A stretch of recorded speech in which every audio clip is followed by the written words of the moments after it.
Ghana has always, we've always known in Ghana that we have iron ore deposits. As far as we can sort of recollect, our forefathers were using iron to use various native elementary elements of farming. Now, the roadmap to this day is that even throughout the 20th century, we had the Soviets collaborating with us in exploration in various ways. During the 70s, we had the Germans participating consulting firms and partnerships using various reports and studies from I've been impressed with some of the presentation previously this month, and sometimes I feel like, do we really need to talk about some of the issues that have already been addressed by previous speakers? So I developed a little strategy whereby, since this is the first time is doing a presentation or coming to WAIC, then what I'm going to do is to talk about history of our organization, our mandate, where we are, and where we go. So, not much to this. Okay, so I have here an overview of history, which is pretty much what I just said. Iron ore locations or where we envisage economic or commercial development of iron ore. The infrastructure requirements, which are critical for us in unlocking iron ore. The milestones will be concluded. Now, the Ghana Integrated Iron and Steel Development was set up as an act of planning at 1980. This was part of our planning and was ascended by the President in 2019. So, if you give us the whole of 2019, you give us the whole of 2019, then practically improving actually operating just on 2020. So I don't expect you to expect too much.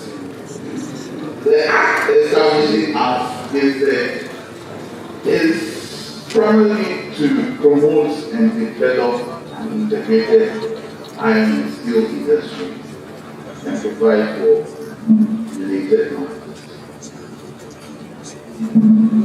Our role, first of all, to develop these resources through what is normally referred to as private-public partnership. In other words, we intend to rely a lot on private or indigenous private participation as much as we can in developing the whole supply chain. So that's number two. And we want to ensure, the Act enables us to ensure a minimum equity as determined by law in our Act by the Ghanaian private sector.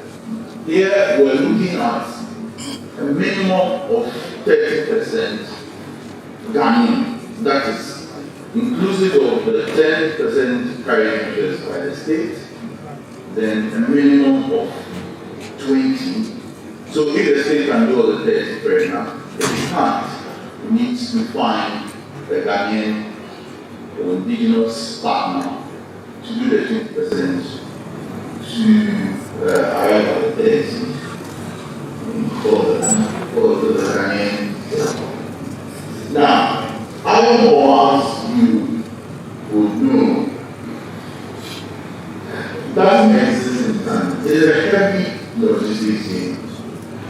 And in developing this sector, we are sort of inextricably linked with some government in the agencies to do that. in order to achieve transfer of skills and know-how, and then transfer those skills to that. Now, on this point, I'd like to say that when I'm giving me a few moments, I would have done this presentation in conjunction with PDS, because at this stage that we are, most of our activities are supported or being driven or in collaboration with health authorities. So we're very much regarded in our side. When it comes to education, we realize how what we've done and how we collaborate. In our head of geology is from GDS. We have to collaborate with the Ghana Railway Company, Ghana Ministry itself, Ghana Gas for the power requirements, the ports, which are very critical, the whole operation. Now, it also enjoys us to facilitate the establishment of industrial parks to promote and foster high and skilled hours and other related, as well as provision of services and providing high and skilled workers. Now, what tends to happen is that the ideal situation of the integrated iron and steel industry in best practice or in some jurisdictions operates in these industrial parks where the full value of the process or is realized, and that also, these parks also generates the value addition and the revenue for the country or the marginal rents. One part that I will be our mandate is to promote and develop and create an industry. Now, this is our mission. The emergence of the vibrant integrated iron and steel sector, which will serve as a catalyst for Ghana's accelerated industrial development. Now, you realize that the focus of this government probably in previous government is the first for our industrialization. And I think if we do it right, that's going to solve a lot of our problems. Now, our mission is to create, once we integrate our resources, processing, do all those things, we can envisage that it will roll back downstream. So in terms of all these things we're talking about, the global program, we can envisage that some of these resources, some of these things that we're producing will add value, and eventually we'll be able to do some of these things that are in my slide. Yes.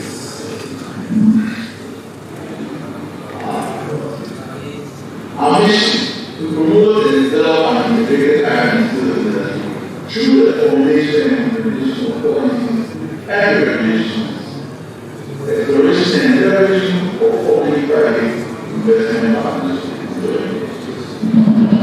Now, this is the chart of what we're trying to do. But in developing or integrating this sector, what it is massive.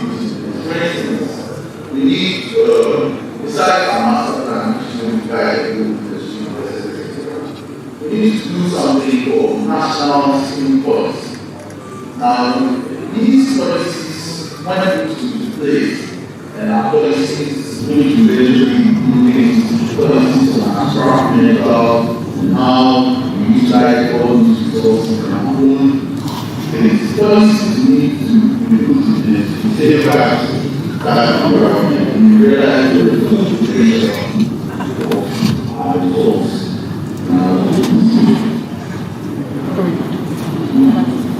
Okay, so I talked about the story of Angle Inga, but the economic activity or activity of meeting was now, the thing that this is not really I think that people want is very so we have all money which states have been employed those are the services which we want to do we have all money therefore very long time so all of it so all money something like a mind or somebody keep on somewhere at least foreign practice we are trying to follow everything in all masses we are shaping the technology and currently we have three goals AAC and there's also some of the this to all the machine creates the act. So in other words, the beginning of commission before this was formed on the act. So these people create all of the new finds that need the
which is still not we not engaged in that is about.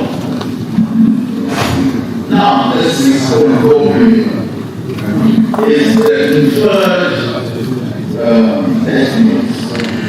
So, I thought it is the two other ones mentioned. So, in other words,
various scenarios happening.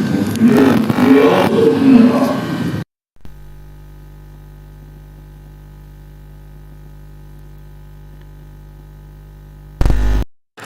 So sometimes the best practice is to put out the box and put out the plant close to the box.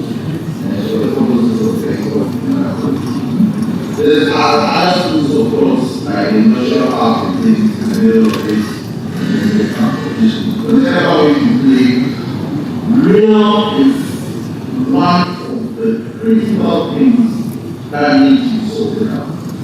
There are other scenarios, best practice, global scenarios, whereby when the global crisis still countries will rely money on the farm, we do the cost, the real, and the money to all to the figure, depending on the cost issue, depending on the off-speaker, depending on where the reason the money goes. The business extra. So the various scenarios, and I'm also, I have it, our master plan, which is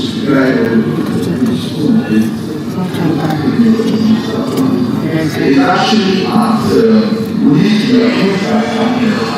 and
during the course of developing the master plan, we have to liaise with them, and where they have to do water, for instance, water conditioning, pumping, they shape developing.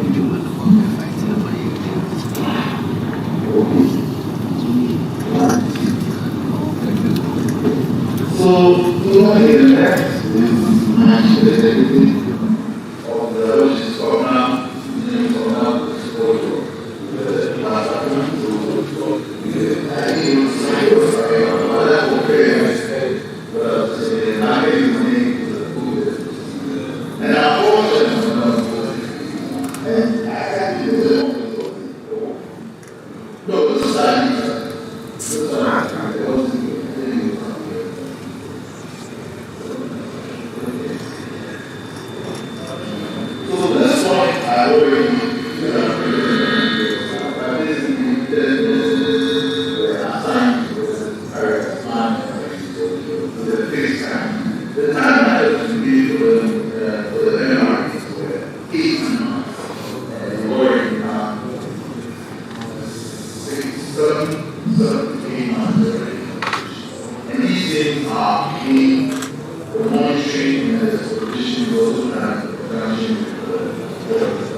Because what they are, there's a thing that might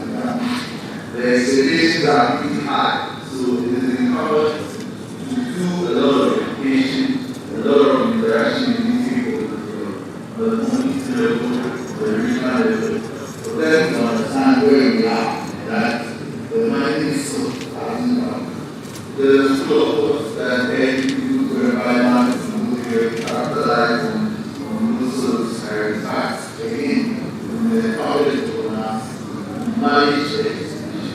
Now I also realize that one of the advice that I like to give is that looking at the industry coming up, you need to, we need to develop interest, prepare yourself, look at the time, so that by the time everything starts snowballing, you have gained some experience. Sometimes you take an action elsewhere. You say, this eyeball mind, seriously, but again, you always mind. So there are transferable skills and things like that. That's transferable videos, people, and many power. There's some reason. There's Liberia, some thousands, all these various areas. You do your good research, you see where it comes up, and the kind of courses and things that you need to take in change short courses and preparing yourself are also actually located at the institution. It's not because it's working as well efficiently. It is also part of our mandate to encourage the local people across the entire country. One of the things I need to comment about is the downstream, which are already in place. The good thing about the training process is that some of the companies that are downstream are the ones who are actually being activated at time course. So, in other words, they are very much integrating their downstream operation before they are involving all these higher levels. And this is the case of so it's not that how we do it. It's actually the downstream, the society, the technology, the health and safety. This is all the English. So I want you to do your little research.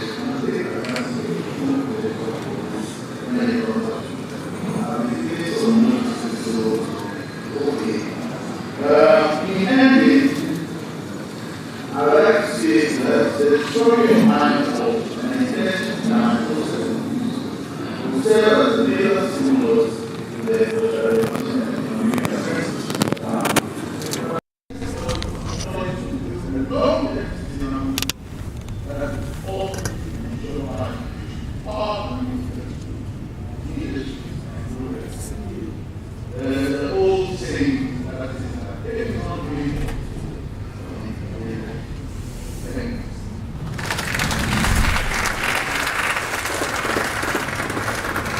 Thank you for the economic of the energy of the lady. Thank you for the overview of the vision of today on how to explore our IO and the end product. Thank you. So today, because after our lesson is our next presentation is on the topic New Frontiers in Neural Exploration and Development, the success story of Atlantic Radio. And to do this presentation for us is Iwan Williams, the Exploration Manager of Atlantic Radio. Let's give him a round of applause. So Iwan is a geologist with over 20 years experience in the industry. He's been in Africa for so many years. He is a graduate of the University of Liverpool. Ladies and gentlemen, let's welcome Iwan. Thank you all. Good afternoon. As you said, my name is Iwan Williams. I'm the Exploration Manager for and I'm going to talk you through our WAIC project, which is a soil-unique magnetite deposit, which we plan as discovered and evaluated in the central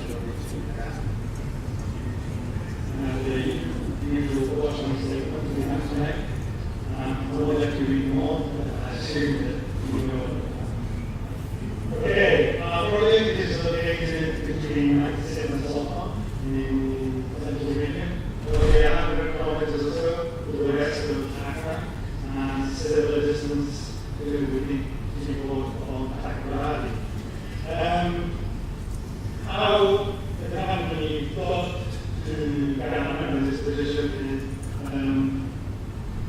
the company started off as Ironwood Resources. Some of you may remember that. And in 2021, we rebranded as Atlantic Gateway. Discovery principal. What can I call it? The principal deposit. Our current interim CEO, Lenko, who's another relative, he's the founder of the company, and he did the generative work. And essentially, he started looking around for somewhere called lithium in Africa. He's done a lot of work in West Africa during his career, and he immediately became attracted to the background to get from uranium. So it was after it was an obvious target, and he started reading around in the literature. The main cause after it is well researched, well known internationally, and the hematite field is well known and historically identified on all your old maps. The more recent map, the 1 in a million scale, and the apps section in the south there is hematite occurring in the Ruben sediment. We'll come back to the magazine prospecting license later, but that's where the majority of the discovery is. But the research is basic, or I call it basic, it's old principles of exploration going into generative research, looking into historical reports. All these spodumene deposits have been found in the past. These were found from between 1962 and 1967. Geological survey undertook several mapping exercises and quite detailed studies of some of the hematite, even drilling them. They produced basic maps, and it was hard to find where you should go in reality. I mean, enough GPS locatable, so it was actually quite a task to try and track these historical locations at. But the team succeeded in that quite well. But in the old days, they were looking for hematite, but they had no interest in the lithium.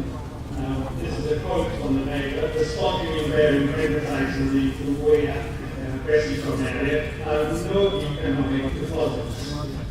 They were after the kaolite, they were after feldspars, they were looking for beryllium, they were looking for tantalum. They weren't interested. Most of the time, there's only a few people who recognize spodumene anyway. And that's something I would say is true now. There aren't many geologists in Africa who can Okay, our biggest challenge in the area when we actually did the work is we have, as you know, in that region, we have big, extensive probable weathering. Our average depth of weathering is 35 meters, and it goes up to 60. This picture here shows it's a construction site, and they cut through a hematite, and it's actually a spodumene bearing hematite. All you can see are these leached relics. We know that it's probably spodumene because it had a classic UST texture, perpendicular to marble with hematite. But if you took a sample of that, there will be no lithium. Lithium, spodumene is very unstable in the local weathering environment, and it leaches out all the lithium. And you literally have to be on fresh rock to get any indication. I believe spodumene is rare. I think some ideas are in the audience here, and they are very rare. There's probably less than 10 outcrops where we can identify spodumene in the rock. And even if you've never seen it before, you might think it's feldspar most of the time. You really have to know the minerals to recognize spodumene. started this lifetime crop, we approached it by we flew high resolution aerodynamic geophysics as magnetics and radiometrics, 50-meter high space. The magnetics are not particularly useful for looking for pegmatites in our areas, but the radiometrics help. This is potassium on here, and it highlights all the ways the feldspars. So all the, but unfortunately, it highlights all the granitoic as well as the X, which has Quality chemistry is probably the same here for us for our research. We undertook underneath the soil, space soil sampling, and this image here is of lithium in the soil. But the important thing is here, all the high values of lithium is not extra and doesn't reflect spodumene already. Similar image. Again, showing our map pegmatites on it, but there are large areas which are granitoids, the same areas. The Hibernian granitoids in that region, the soils associated with these granitoids have a very elevated lithium. And we suspect this is due to the biocides and muscolites in these intrusions being little, and the deflationary enrichment built in the soil with these most robust soil response to it. If you look at the big red areas over to the middle of the slide, of the image, those are the deposit, the mineralized deposits. And the lithium values associated with those soils are in the low hundreds of ppm, whereas associated with granite, we're talking several thousand ppm. So lithium can be a false trail when you're doing your exploration, and its mobility means it will be flowing towards your drainage system, so it often highlights the drainage system. So you have to filter out the drainage systems and understand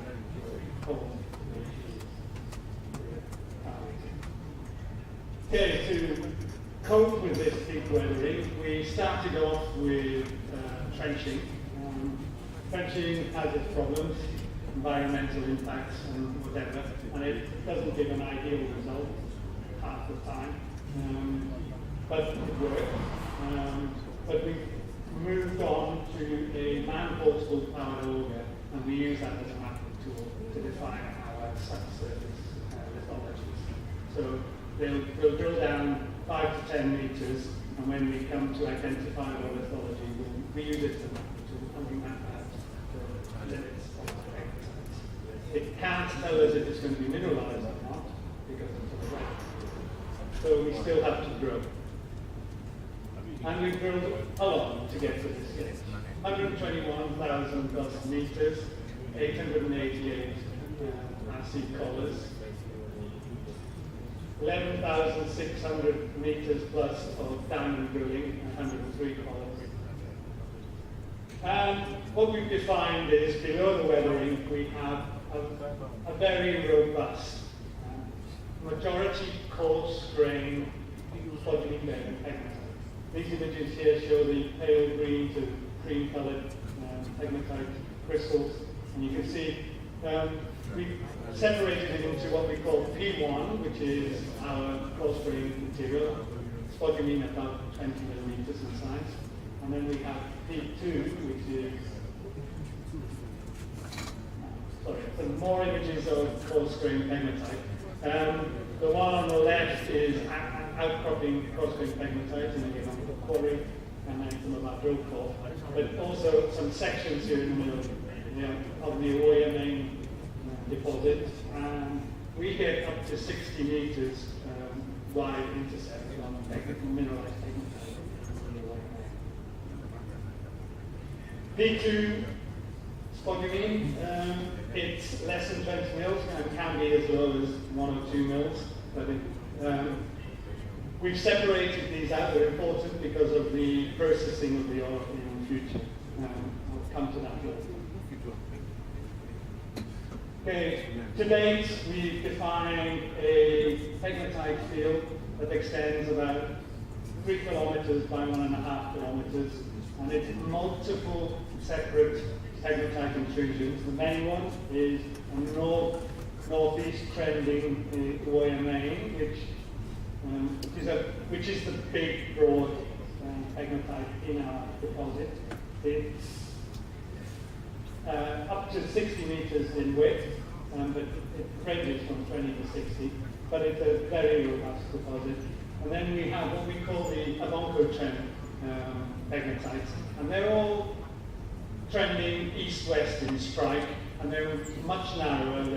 They range from about 2 meters to 20 meters, but they're always of a very coarse-grained nature, and the spodumene can be spectacularly large. They can fill a whole core with just pure spodumene. It's very good material.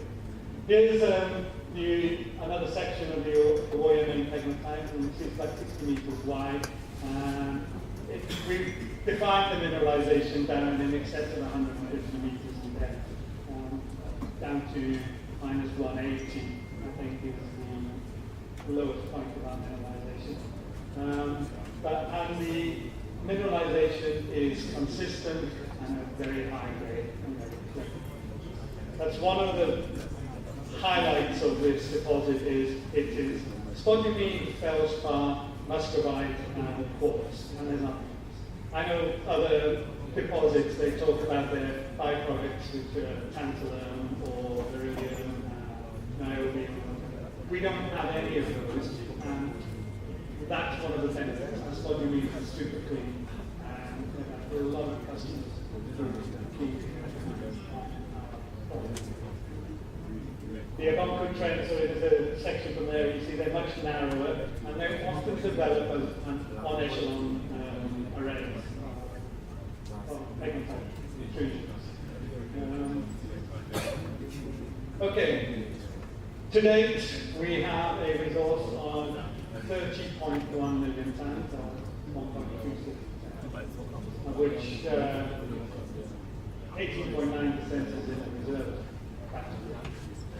We've just completed another 47,000 meters of drilling, and the assay results are in, and we will update this resource statement soon. And there is a very good chance of an increase in the resource and a significant increase in the reserves. It's a nice, robust deposit. The processing that we will undertake, that we plan to do, is a simple BMS. It will be a 10 mil crush and simple gravity BMS, and we will recover in excess of 70% of the spodumene using this simple low-cap plant. The P2, which I mentioned before, the finer grain material, we can't recover a lot of that using this plant. That would require a flotation circuit. And maybe if we're examining the possibility of bolting on a flotation circuit later on as we develop this project. But at the moment, that P2 material will either go off as DSO to some of the Chinese plants which are desperate for material. But the alternative is we'll stockpile it and wait a few years, put in a flotation plant.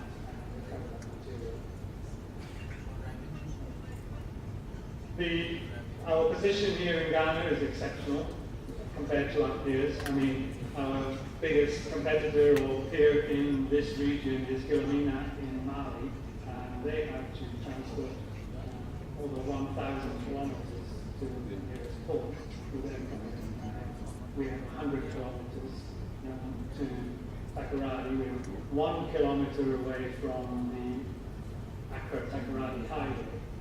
We have high voltage power coming right over the deposit, which is a little bit of a problem, but a benefit too. It's there, but we have to shift it over to get all the way around.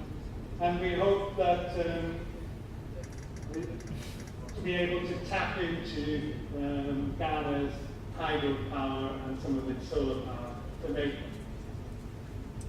make our product greener, because let's face it, it's a green mineral, and it should be produced as green as possible. We have strong community relations, and we have advanced our environmental baseline studies, and I think we have a very strong community support, and we have regular stakeholder interactions on site, and yeah, what can I say, the community is impatient. They see work, they see opportunities for their children, and they want us to move on as quickly as possible. And they don't understand why we have to keep drilling and keep drilling and keep drilling. But we're trying to explain to them, I think they see an light at the end of the tunnel now. And that light is, we have a pre-feasibility study completed, and we're almost completed with our feasibility study, and we have submitted an application for mining. And this image here shows a graphic of what we think or imagine it would look like. I know it's changed already, but yeah, the plant, multiple pits, so waste dumps, but